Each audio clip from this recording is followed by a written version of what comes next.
Chevrolet will have a great afternoon of racing. This is the 7th stop on the 12-race, $1.5 million Tide Trans Am Tour for 1992. Our Speed World coverage of the SnapOn Tools Trans Am at the Glen is being brought to you by Goodyear. This region of New York as the pace car leading the field around out of the new loop you heard Ned Jarrett talking about just moments ago, turns 5, 6, 7, and 8. Our starting lineup is an all Chevrolet front row. Scott Sharp, his 5th pole of the year, 4th in a row, 15th of his career. He will start alongside teammate and veteran Jack Baldwin. Back to row 2, it's an all Dodge row 2. Brothers Tommy and Bobby Archer. Tommy at 37 and Bobby at 39 years of age. Taking a look at the rest of our starting lineup. Ron Fellows coming off that tremendous win last week in Lime Rock, Connecticut. He will have the Ford charge inside of row 3 along with George Robinson, an independent driver in a Chevrolet. Back to row 4, Greg Pickett and the youngster Jim Stevens. Row 5, the veteran Jim Durhog and a second-year driver, Randy Ruhlman. Impressive last year in his first year.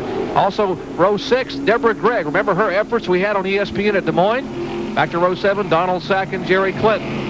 As you look at the rest of our starting lineup back in the field, Dorsey, a lot of concerns on pit road moments ago that although the rains have stopped, you can see looking down that racetrack that it's quite damp. Makes it awfully hard. Right now, it is a dry track, but there's wet spots. And when you get to those wet spots, if you get to them with the left side wheels, not the right, the car wants to turn on you. It can be really slippery for these first 2 laps. Field now very slow, coming out of what was turn 7 now with the new loop. It is being called turn 11. Coming beneath the bridge, and they will head to the start-finish line for the green flag. Mike Jennings waving the green flag. Lap number 1 is a fan out, 3 abreast. Scott Sharp to the left of your screen. That's the Duracell Chevrolet, our current point leader. But a charge by the Archers as they have gone around Jack Baldwin and now hold second, third, but contact. Oh, we got the Archers, and that is Ron Fellows that have come together in turn 1 and got to the guardrail down there. That was right in front of Benny Parsons down in turn 1. Benny? Well, it looked to me like the Bobby Archer, number 32, tried to go on the outside down in turn 1, and Dorsey said it's slick down there. He lost control, and Ron Fellows, poor guy, he had nowhere to go but right in the side of the Archer car. Now, he's backing up. We're going to have to see how much damage. We can see some pretty serious damage. Look, the left front tire is not one to go straight at all, so he's going to go to the pits, and maybe they can fix the car, but the hood, all the nose is knocked off the Archer car. You can just see him peeling the front end back from that car. Here we go as they come into the corner. Archer's on the outside, trying to pass on the outside, going in the corner, lost control, and Fellows right in the side of it. You know, I saw that happening. One Archer went to the left, one went to the right, and it got 4 wide down there. And like we said, there's water on the outside down there. This is the Chevrolet Camaro. 42-year-old California driver Mark Peelsticker has had his problems up in front of Benny Parsons. Benny? That's up in turn 2, Jerry. Looks like he lost control up there. Here's the damaged car of Peelsticker. You see some of the fender flapping in front. Let's see exactly what happened there coming up out of turn 9. He gets a little help from the car number 21. That's Wally Owens, a West Palm Beach, Florida driver in a Ford Mustang. Owens, his first year on the tour, and looks like a little bit of damage on the right front of that Chevrolet Camaro. Mark Peelsticker, at 42 years of age, as I said, driving a Chevrolet out of Valley Racing in Phoenix, Arizona. We're in the early laps here at Watkins Glen International. SCCA Trans Am racing competition coming your way. It's an exciting one. Stay with us. Back after this. Left front suspension, not to mention an upper A-arm is broken. The shock is broken there. What they're trying to do right now is just get the car fixed enough so they can run out and run a few laps and try and pick up a few points because Ron is in the hunt for the Trans Am Points Championship. But it looks like they're going to be down here on pit road for quite a while. Well, he was third in the points. He was involved with Bobby Archer. But look at Tommy Archer, Bobby's younger brother here on that lap when the caution came out. He's the red car coming right at you toward the inner loop. He's trying to make a pass, Dorsey, on the leader. Yeah, good out-braking move there. He set up a good draft, popped out. Now he's got the inside corner. Nothing Scott can do. Just let him go and tuck him behind. So under the caution flag, Tommy Archer behind that Thunderbird safety car is the leader. And Bobby Archer, who brought out the first caution flag, he went very high down in turn 1 there and brought out that caution flag. Looked to get up in that wet pavement area and just spun the car. I think you're exactly right. He got out on the outside where the moisture was. Car got around. It's a typical thing. You can't win the race on the first turn of the first lap. And unfortunately, Ron Fellows was a victim as well. Lap number 5. Glad to have you with us here. Benny Parsons, Ned Jarrett, Dorsey Schrader, John Kernan, and Jerry Punch, bringing you Trans Am action from Watkins Glen. got Jimmy Stevens making a move coming out of turn 1, trying to get set up to go up the S, and I think he'll take off position right here. That's turns 2, 3, and 4. Indeed he did. Jimmy ran a real good race here last year. This is his best finish ever in a Trans Am, and he hopes to do well in that Jack Ross Mustang 65 car. Jerry, they're coming into the loop now, and we'll see our cable cam working as they come through this loop. Everybody getting through it real well here so far. Looking from the sort of the inside of the track out as they go through the loop. A little traffic jam there. One car holding the, I can't tell what number that is. He's really slowed up a lot. Car number 89, it is Dorsey's Bill Gray, has really slowed. He's pulled to the outside of the racetrack right now, out of the way of the other cars. Meanwhile, the leader is now working back out of turn 10 into turn 11. The hard right-hander that will come beneath what has been termed the NASCAR bridge. Remember, the NASCAR Winston Cup car is on here as well. Coming right at you, completing the first lap. Now headed down towards Benny Parsons, who is situated just above turn 1. Benny? They're coming straight at me, Jerry. There goes Tommy Archer making a right.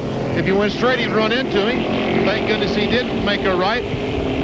No change in the top 4, 5, all the cars, and they seem to be getting through the corner pretty well. But, folks, it just started to rain a little bit down in turn 1. The moisture is coming down. That should play into the hands of Tommy Archer, who's considered to be one of the best on the road course. Here's Bill Gray, who has looped his car and now climbs out of his Chevrolet Camaro. 35-year-old driver, Bill Gray.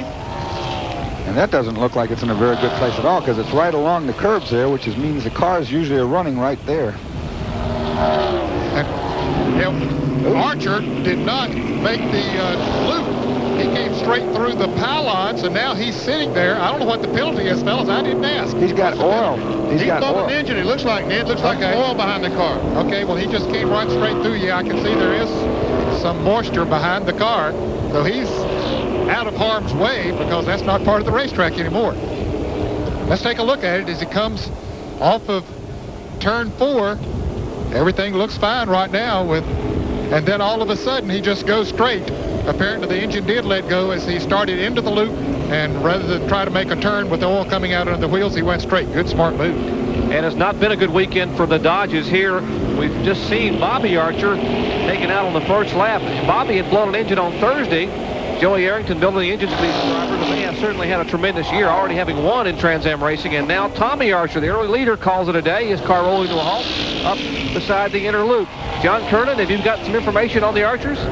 I just talked with Mike Archer, who's another one of the Archer brothers. He kind of handles things down here in the pits. He just has a very dejected look on his face. He's talking now with Joey Arrington about the motor. They had not had a motor problem all year until, as you mentioned, on Thursday when they blew that one motor, and it was actually a rod that broke. So it was nothing against Joey's engine building ability. It was just one of those things. You get a bad part sometimes, and that's the way it goes. It's just part of racing. These guys are going to have to pack things up and head on back to the truck now. And here's the car number 0. That's Courtney Smith, Ohio driver, 25 years of age. Had a tremendous run. Only his 8th start in Trans Am racing. Had an 8th place finish at Des Moines on ESPN just a couple of weeks ago. They've taken the hood off that car. Apparently it's an overheating problem, so he'll go back into the action. Here we are back in the inner loop again, the new part of Watkins racetrack. About 5 cars running together there, Dorsey. They're back in the pack. One of those is the car number 99 of Mark Hostiker. I hope I'm close to right on that one. He had spun out early, really on the first lap. He got tapped and spun here in turn 9, but he's running okay now. Well, we saw Courtney Smith's car come in and have the hood taken off, but it also has the front end taken off, so he must have had contact somewhere with someone. A lot of racing action back in the pack. There's the car number 39 going by. That's Craig Schaefer out of Somerset, Pennsylvania. His old Toronado.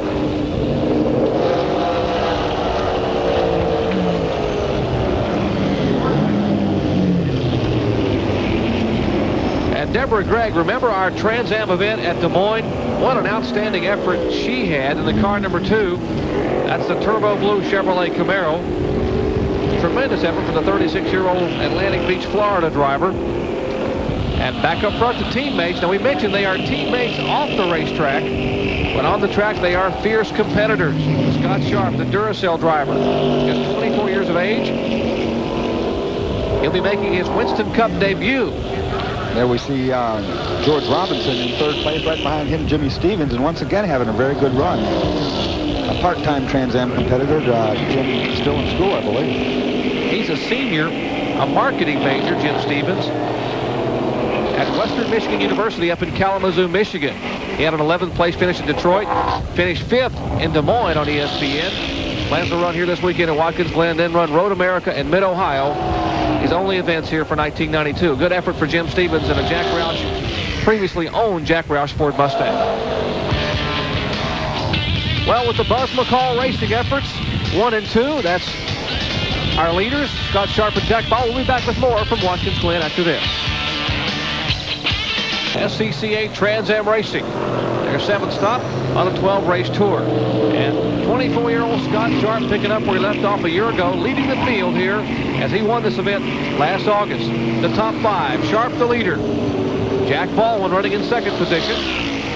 George Robinson is in 3rd. Jim Stevens, he drives the Ford. He's in 4th spot. And back in 6th was Greg Pickett, 6 through 10. Randy Ruhlman, Jim Durhog, Richard Valentine, Jerry Clinton, and Walter Payton after 15 of 42 laps. Well, Scott is awfully dominant. These guys have been running nose to tail. Now Scott's opened up 4 or 5 car lengths. I don't know if Jack's backing off and saving tires or if Scotty's decided it's time to go. He's been impressive on this road course. He's right in front of Benny Parsons. But this young man is very smooth. He's very, very smooth. Jack Baldwin has pressed him awfully hard to begin with. I thought maybe that Baldwin was trying to tell those Winston Cup guys that they gave Scott Sharp a shot at a Winston Cup car. Hey, you should have put me in the car. There's Deborah Gregg, and there's a lot of smoke coming out of that car.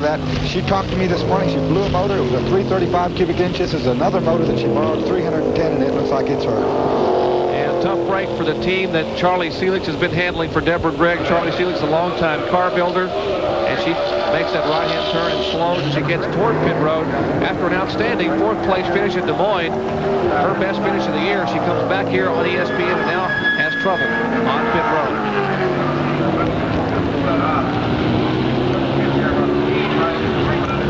She shut the motor off, and we see a lot of smoke coming out of that rear well. That's not a good sign. Let's check in with John Kernan.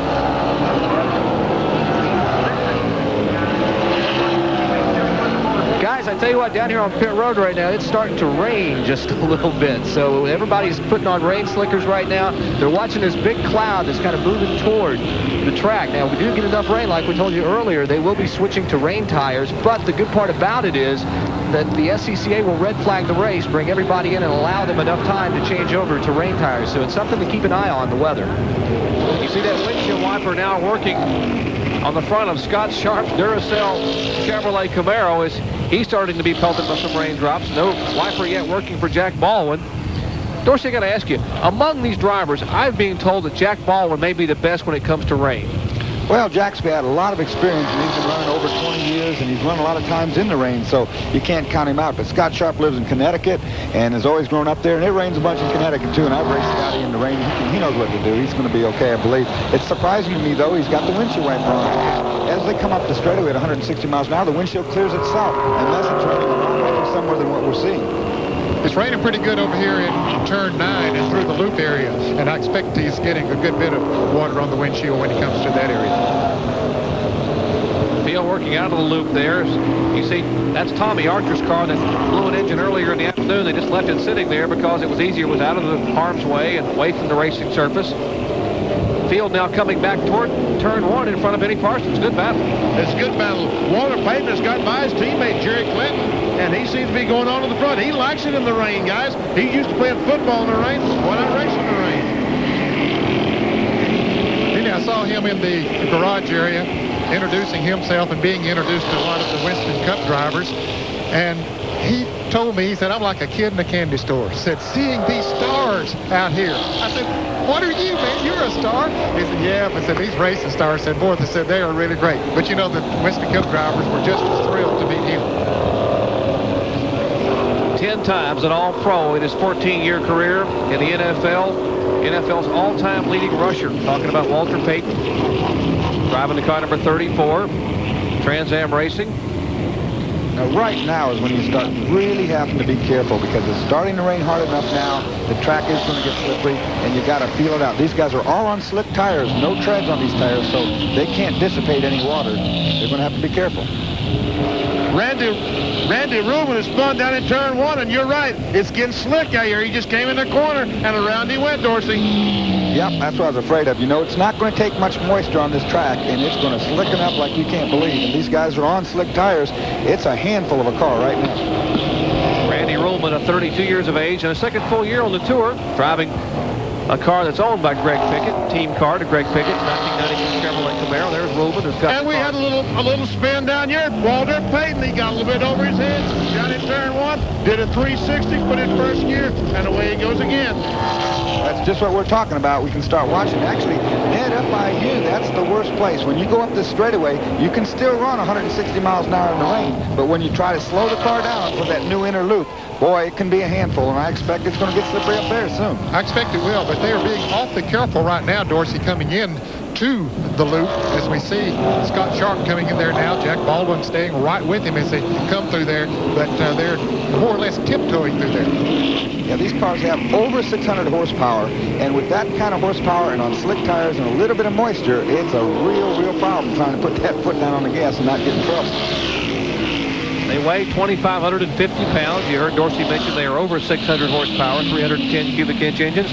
No longer are they fuel injected this year. They have to go back to to regular carburation to try to curb some of the expense in the series. Now working out of turn 11, hugging that turn beneath the NASCAR bridge, and they will head back to the front straightaway. You know, we talked about how good Jack Baldwin is in the rain, and look here, he's closed that distance. Scott had a big distance on him before, but right now they're down to less than a car length, it looks like. While these two battle it out up front, one driver who had to call it a day is with John Kernan. Jerry, standing here with Deborah. Greg, Deborah, as I look out at your car sitting on pit road, a lot of oil underneath it, an engine problem, obviously. Yeah, unfortunately, we had to change a motor yesterday evening, and we had to go back to a 310. And it looks like, you know, we had a slight problem. It didn't seem to pull when we started the race, and just about a lap ago, before I came in, all of a sudden it looked like the oil pressure dropped, and I got all this smoke up under the hood, and it was blowing oil, and I brought it in, and I think we're done. I tell you, after that finish you had at Des Moines last month, the last couple weeks have not been very kind to you. No, I think my lucky penny I had at Des Moines was only good for Des Moines. We've had a little trouble, and it's tough now because, too, the teams are now on a three-way swing, and it gets tough on everyone. So hopefully we'll get this problem taken care of, and we'll be back at Three Rivers. That's Deborah Gregg. She's got to park the car for today, and I imagine she's going to head for someplace a little bit drier than out here on pit road. Tough break from the Turbo Blue Chevrolet Camaro of Deborah Gregg and Charlie Seelings. These two drivers, just the way they were a year ago. Scott Sharp, who sat on the pole last year at Watkins Glen, although Baldwin led early on with just 4 laps to go when the caution came out, and Scotty Sharp made the pass and took the win. You might have seen the guy in the 44 car that was doing that little wave there. That's a real courtesy thing. He saw that he was about to be lapped, and he motioned which way to go with the car, so those guys knew he saw him. We're at the halfway point here. 42-lap event, 100 miles at Watkins Glen International. Scott Sharp, our leader. More after this. PCA Trans Am Racing. Exciting competition. The Hot Wheels Chevrolet Camaro. Jack Baldwin. About 5 car lengths back from our leader, Scott Sharp, and that familiar bright yellow, black, and white numeral Duracell Chevrolet Camaro, the defending series champion for Trans Am Racing. That's Jim Durhog, who was being shown in the top 10. He is now being lapped by the leaders. Has lost a lap. There's Ron Fellows missing the front end of his Ford Mustang. He was involved on a lap 1 incident. Our third place runner is the car number 74 of Jim Robinson. He's about to lap R.J. Valentine in the Mobile One Camaro, and Wally Owens in that Mustang right behind. He's going to the inside to go to turn 1 by Benny. He's on the inside, and he does get by the first car, but you can see the rain on the lens of our camera. It is getting slick down here. I would expect to see a lot more action.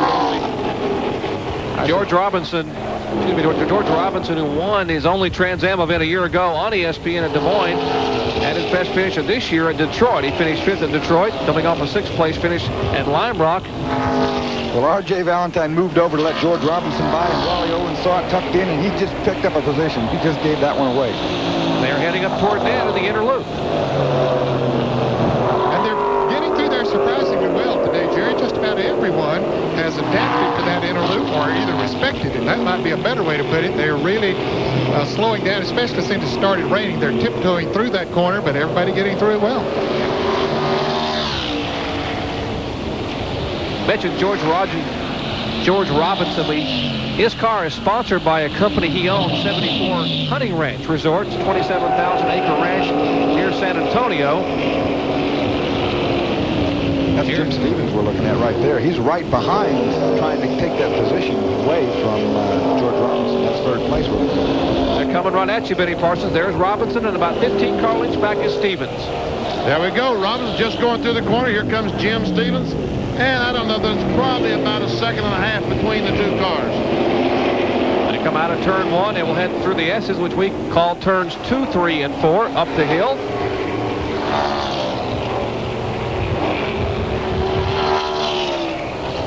It looks so easy to get up through those S's like that, but when you're behind the windshield looking the other way, I'm telling you, it's a handful. That's wide open up there at over 150 miles an hour. There's the car number 74 trying to hold that margin. Skips a little bit up in front of Ned Jarrett. Yes, he does, Jerry, but then everything seemed to get squared away. And, you know, this turn has dried out a little bit now, Jerry, from what it was a few laps ago. We have a very heavy wind that's blowing. I don't even know which direction it's blowing, but it's blowing strong. And anyway, that seems to have blown the rain away from this particular area. Heavily overcast, but not seemingly affect at all the front two cars. Scott Sharp and Jack Baldwin. Jack used a little bit of the rumble strips over there. Now these cars have fiberglass bodies, and those strips are about, I'd say, 2-3 inches tall. If you catch that front end on one of those bumps, it could rip the whole nose off. So you got to watch doing that.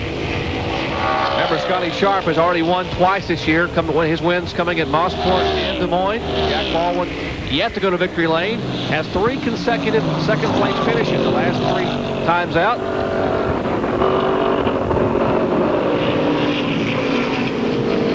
These guys are just so smooth. We see them week after week. 1-2, 1-2, just running just like they are right now. I guarantee you Jack Baldwin would like to catch his teammate past him, but it's just not to be yet. You know, Jack Baldwin told me yesterday that his hero in racing is not really someone who's much older than he is. It's Darrell Waltrip. He said Darrell is my kind of guy because he's very patient with the race car. He's a good road racer. He takes his time. He's very patient. Doesn't use up his equipment. He said that's the kind of guy I want to pattern my life after as far as being able to work with sponsors and being a winner. And certainly you couldn't pattern after a better guy. That's for sure. Jack Baldwin would love to drive a Winston Cup car. I don't know if he's ever been in one, but it's been his aspiration for a long time to get behind the wheel of a Cup car and to give it his best shot. And the sponsorship on that car, the Hot Wheels, that is very popular. There are kids all around their racing compound and garage are begging to come in and have their picture taken with Jack and standing beside the Hot Wheels car.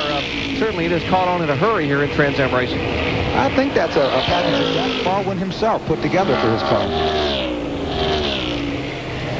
Here's Ron Fellows and missing the hood, minus the hood of that McKenzie Financial Mustang. Now, remember, he won last week at Lime Rock and was currently third in the point standings. And on the very first lap, he was a victim. In fact, Benny Parsons, he was actually a victim of circumstance right in front of you on that first lap incident. He had no place to go, Jerry, because Bobby Archer jumped on the second row, tried to go outside to take the lead, got on the outside of turn 1, lost control, and when he spun and went across the racetrack, he did it right in front of Ron Fellows, and Ron plowed into him and broke the upper A-frame and did a lot of suspension damage to the left front of the car. They had to take the nose off, and he spent a lot of time in repairing the damage. The car looks like it's running awfully good. It looks like a modified car with no front end. That can't help the nose because the body is what provides the downforce on the front of that car. With it gone, it can't have as much downforce. But Ron doesn't care. He's going the best he can go right now.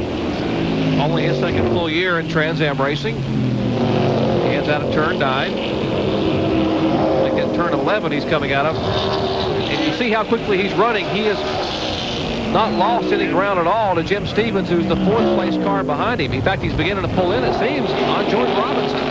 That's our 3rd place car, and I agree with you. I think he's making ground on George Robinson. So even with the hood missing all that damage, he is really running a good race fast right now.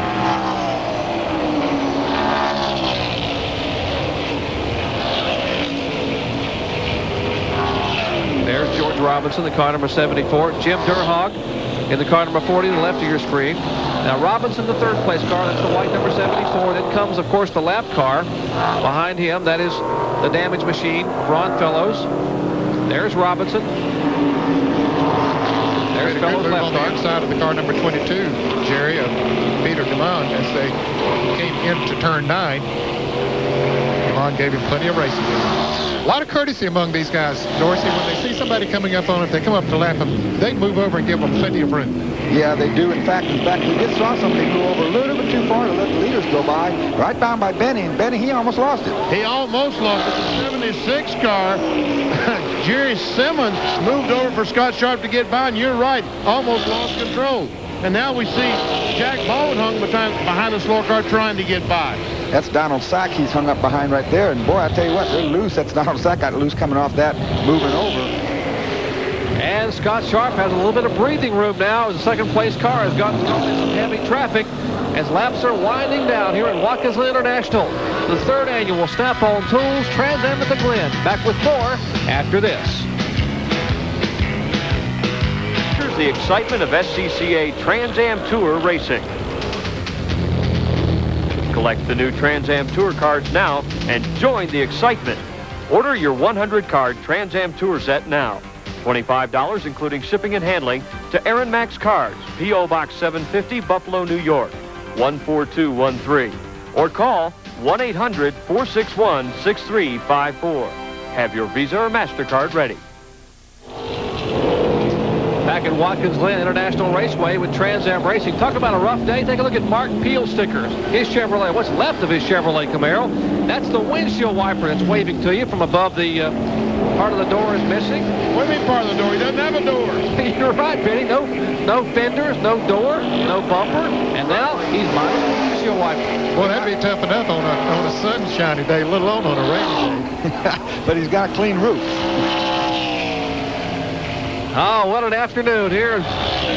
Fender banging, exciting Trans Am racing action. I mentioned fiberglass a minute ago. These cars are actually carbon fiber and Kevlar, and the only thing that's steel in the car is the roof, and that's about the only thing left on Peel Sticker's cars. Now you see our leader, Scott Sharp, out of East Norwalk, Connecticut. Here is Jack Baldwin in second place. They're both about to catch Peel Sticker's car, and we'll have to see if he moves over and just lets them by easily, which is what I would do in lieu of, he's already had his doors blown off apparently once, so he's moved over, just like I thought he would. And the other door hangs on for time being. About a 4-second margin between the 33 car, our leader, and this car right here, Jack Baldwin, in second position. As they head up out of turn 10 and then back into hard right-hander turn 11. Next closest battle on the racetrack is the Tom Gloy Racing teammates, Jerry Clinton and Walter Payton, and Jerry Clinton is now retaking that lead from Walter Payton, which was taken from him before. So these guys are having a good day of it. Walter spun out over there in front of Benny Parsons, so that let Jerry pull pretty far away, but Walter has gradually been catching him every lap, so he's up there ready to try to put another pass on. They're coming into turn 9 now, got through the loop okay. Driving very careful through here, both of them running a good smooth line. These guys are real good friends, and both partners are trying to be partners in an NHL franchise team. Right. They are, in fact, Jerry Clinton is president of the St. Louis NFL Partnership, and they just broke ground a couple of weeks ago on a $260 million dome stadium in St. Louis, about 9 blocks north of Busch Stadium. Of course, St. Louis hasn't been guaranteed an NFL franchise. They're one of 5 cities, along with Charlotte and Baltimore. I believe Memphis and Jacksonville, the other ones involved, hoping to get an NFL franchise. And these two guys, talking about Walter Payton and Jerry Clinton, would be partners in ownership of that National Football League team. And those 3 Ford Mustangs are Tom Gloy's racing. The third one being Ron Fellows, who we saw mixed up early on. He's running without the hood that's running so fast back there trying to make up ground. He's third in points, so that's why he's back out there after his accident. But these two guys are having a good race. And when this thing goes, they'll go back to the Budweiser bus and they'll laugh about this thing. I'll tell you, they'll have some stories to tell after today. Back up front, Scott Sharp trying to pick up win number 3 for 1992. What a dominating season he had a year ago. 8 poles, 6 wins, a Trans Am record 190,000 plus in earnings. Outstanding year for the youngster, and a lot of questions questions as to where he'll go with his racing career. Will he go to the open-wheel Indy cars? Will he go stock car racing? This weekend here with Trans Am Racing at Watkins Glen, they also run the Winston Cup cars, and he will make his Winston Cup debut in a car that's owned by Jimmy Mean. So he certainly was impressive there in qualifying. Laps are winding down at Watkins Glen International Raceway. Scott Sharp showing the way. Good crowd on hand, enjoying exciting Trans Am racing action. Don't go way back after this. Here at Dorsey Schrader and yours truly, Jerry Fudge, bringing you 42 laps of exciting road racing action, Trans Am style, for the Tide Trans Am Tour. Scott Sharp, who set on the pole for the 5th time this year, has not been headed except for lap 1 when Tommy Archer was able to get by when the caution flag came out. Archer's lead was short-lived. As you joined us just recently, he lost an engine up the back straightaway. And Scott Sharp, now our leader, about a 5-second differential between him and the second place car of Jack Baldwin. Let's check in Scott Sharp's pits with his crew chief. Jerry Simmons has spun down in turn 1 and is sitting in the middle of the racetrack. I'm sorry, John, but Jerry Simmons spun and was sitting in the middle of the racetrack. When he got the car going again, he's out of harm's way. John? Okay, we're down here with Jimmy Rogers, crew chief for Scott Sharp. A little bit different strategy than last year. I mean, he fell back last year, then made the charge at the end. This time, I mean, he's setting somewhat of a blistering pace, isn't he? Yeah, we're having to run quite hard to stay ahead of Jack, and it's a little bit quicker than what we wanted to, but we're racing for points here, so do what you have to do. You guys put a lot of laps on the tires in that qualifying session. Do you have any concern that they may start to go away? No, the tires should be real good. We'll be all right there. That's Jimmy Rogers, crew chief for Scott Sharp, and they're keeping an eye on Jack Baldwin, who just a couple of laps ago, his crew chief radioed him, Nick Short, and said, Jack, start making your move. Make your charge now. So it should get interesting. Well, here we got Scott Sharp who's caught the Budweiser team, and these guys have been notoriously hard to pass. They're on the straightaway right now, headed to you, Ned, and the pass is set up for Walter Payton. Well, he comes down on the inside, coming into the turn. They both move out of the way and let Scott get the groove coming into the turn. There we see Baldwin coming into the turn now. He might have picked up just a little bit. Now another car has parked right behind car number 22. Peter DeMann has just parked his car. In fact, he came through the loop and turned left, and I thought hey, this is a quarter-mile track. I'll just go back around it. But no, he went over there and parked it. Peter DeMann, one of the independent drivers out of Mississauga, Canada, having parked it there. And remember, the last time they were out in Trans Am Racing, Scott Sharp was leading with the laps were winding down. Didn't seem to have everything under control, but he spun unassisted. You got to wonder if that may be going through his mind right now as he leads, having gone by the two Budweiser cars of Jerry Glen and Walter Payton. Two teammates having a wonderful time. We'll see now if Jack Baldwin, the second place car, he's the blue car right top of your screen. Now he begins to make a move to the inside of Walter Payton. Real important right now that Jack get by those cars quickly and cleanly, because Scott Sharp, they're racing. They want to get points. And Scott is getting away. The longer they get held up, the further behind he gets. Well, the interval was 4.5 seconds a minute ago. It's 3.5 seconds now, even with traffic. So Baldwin, as John Curtis said, has turned the wick up as he heads up toward Ned Jarrett. He is coming into that turn harder than I've seen him come all day, Jerry. And this is the point on the track where he has been picking up a little bit today. And boy, he really got through the loop, getting through turn 9 well. I believe that he is picking up a little bit. Less than 8 laps to go. As they head out of turn 9, they will head down toward turns 10 and 11. Let's check in on the Jack Baldwin pits. John? I'm here with Nick Short, the crew chief, and Jack's turned the wick up just a little bit. Do you have anything left to catch Scott? Yeah, we'll be there in the end. Jack's picking up now, and we're looking pretty good for the end. I think it's going to be a lot closer at the end than it is now. So we just ran into a bit of traffic, which dropped us back a little bit. But the Hot Wheels Camaro is doing pretty good now, and we're looking good for the end. We'll be there. Very optimistic down here in Jack Baldwin's pit, Jerry. And as you said, Jack liked to pattern himself after Darrell Waltrip. Well, hey, this is typical of what DW do. Hang around, last 10 laps, make his move toward the front. Well, he's coming like Jack the Bear right now, and as the laps are winding down right now, you see Jack Baldwin now closing the margin with laps winding down. Can Baldwin catch Scott Sharp? We'll find out when we come back to Watkins Glen after this.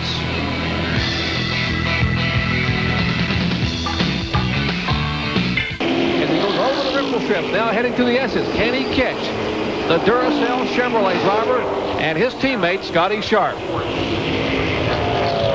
Dorsey? Well, right now, Scott Sharp will take the lead. Lap traffic is a big thing right now, and Scott got that advantage that you see by getting through the traffic a little more clean than Jack did. Jack's on full kill right now, and we'll see how he handles this. And that was pretty easy, huh, Ned? Yeah, he got through there very well. In fact, Dorsey, I think he's gaining a little bit when he's out in the clear and not having to deal too much with traffic. And it's not that he can't get through traffic. It's just that he catches them at the wrong time, wrong place on the racetrack. And then you got to be wondering if Scott Sharp is thinking about what he did last week at Lime Rock when he pushed it just a little beyond the envelope and spun the car and lost the race while leading. Of course, he was being pressured by Ron Fellows, so you got to wonder maybe he didn't have to push the car a little bit. But Baldwin now, for all it's worth, coming out of turn 11 as the leader, Scott Sharp and Jack Baldwin. Third place battle here back in turn 5 in front of Ned Jarrett. Good battle. The car number 74 has been in third place, George Robinson. But now, the car number 65 now coming through turn 9. He's looked like he's picked up a little bit, Jerry, but he's got a long way to go to make up to catch that third place car. George Robinson driving the 74 Hunting Ranch Chevrolet. Couple of damaged cars. Courtney Smith going by. Here's the fourth place car, Jim Stevens. The Smith tool car, a little bit of bob and weave there, a little boxing maneuver. Coming out of turn 10 as he gets the car gathered back up, heads for turn 11.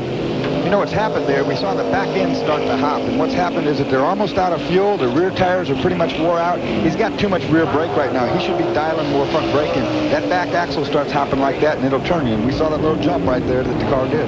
But he's very deliberate in front of you, Benny Parsons. Yeah, he made a good corner down here, Jerry. No problem. He braked. The car was smooth getting in the corner. Got a good turn and accelerated off very well. Familiar sign, the Duracell colors of the Chevrolet Camaro. Let's check the interval here on Scott Sharp and see what... It looks like Baldwin's gaining on him. Here is Scotty Sharp coming right at you, Benny Parsons, and Baldwin is closing in a hurry. It looks like he is closing in, and I think that Scott Sharp's looking back and seeing that because he looks like he got in the corner a little bit harder than he has been. And you're right, what was about a 4 or 5 second lead a moment ago? Looks like it's down about, what, maybe 2.5 seconds now. Just under 3 seconds, Benny. You're exactly right. Now the car number 33 is going to be getting into traffic as they come up the back straightaway. Heavy traffic as they head toward Ned Jarrett. Well, Jerry Simmons has spun one more time down in turn 1, but he fires the baby up and he tears the man's grass up as he drives away. And here is Scott Sharp on some traffic. It hasn't bothered him too much. And boy, he doesn't have much of a problem getting around the car number 39. He had to go out on the outside of Craig Schaefer, but he did that very nicely. And we'll see how Jack Baldwin works traffic. Now, that traffic may have cost Baldwin. Let's look at the distance back there. If he's beginning to work in a little bit, Dorsey, as they head for turn 10. This is where you have to have strategy. You have to look at that traffic. It's just like Walter Payton running through those defenders. You've got to look at that traffic and find a clear way through there where the cars that you're passing don't hold you up. Otherwise, the guy in front gets that big lead. Scott Sharp's not been held up at all. Check the interval once again. And that's Baldwin, 2 laps to go, moving by Don Sack. Not much of a difference there, Benny. It's still about 3 seconds. Yeah, still about the same thing. But right now, Scott Sharp is behind Jim Durhog and having a little bit of trouble getting by him. So that might let Jack Baldwin catch up. Let's see what's going to happen as he come up towards Ned Jarrett, because he still hasn't gotten by Durhog. Ned still has not, and that is holding him up a little bit. Benny doesn't want to take any chances, especially on this high-speed part of the racetrack. Durhog still holding him off as they come up and head into the loop here. Now he gets by, but that allowed Jack Baldwin to close in a little bit more. Now let's see if he'll hold up Baldwin as Baldwin catches him now as they'll start off of turn 9 here. We'll see if Durhog moves over for him or just how it does affect him. Coming out of turn 9, Baldwin now trying to get by the veteran Jim Durhog. Durhog at 41 years of age. Baldwin, the veteran on the series at 45. Looked to be much easier getting by, Dorsey. You saw Jack move to the left real early. He was letting Jim know his intentions right away. He said, man, don't hold me up. I'm coming through anyway, and I guarantee you he would have. White flag. Landmark in SCCA Trans Am racing. The first time they had used a white flag in this kind of racing to signify the final lap as Mike Jennings waves it. And we'll see if Jack Baldwin has anything left at all, Benny Parsons, to try to catch the leader.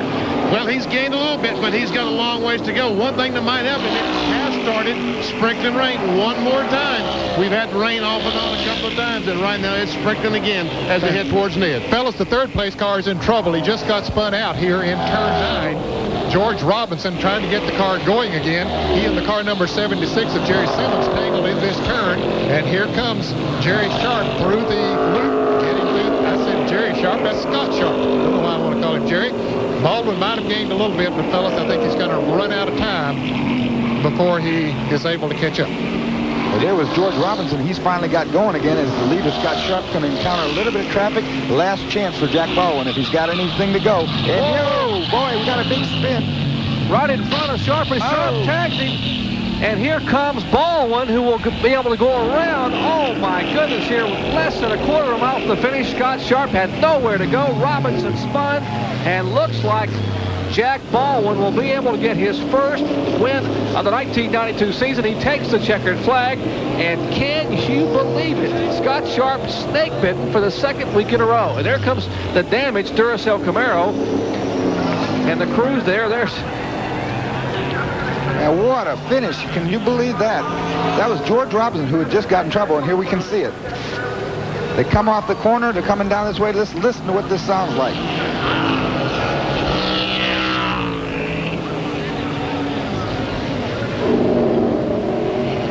That's a hard hit indeed. As you saw Scott Sharp's car get air, run right up over the top of George Robinson's car, and you can see right there, left center.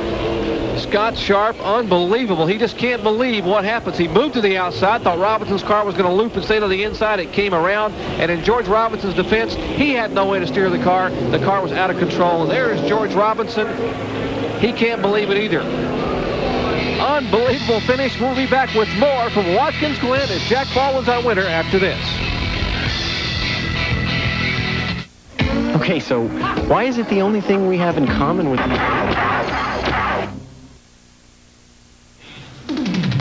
The 1992 edition of the SnapOn Tools Trans Am at the Glen is history, and 44-year-old Jack Baldwin has picked up win number 1 in 1992. Scott Sharp finishes second, and Jim Stevens is third.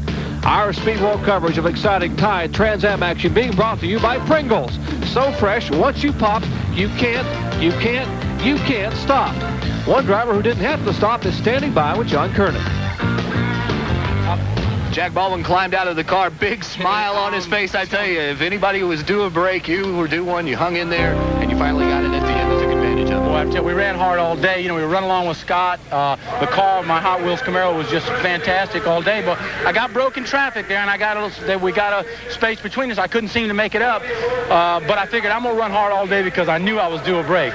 Before I go any farther, I got to say, hi, Allison. I promise you this. Hi, dear.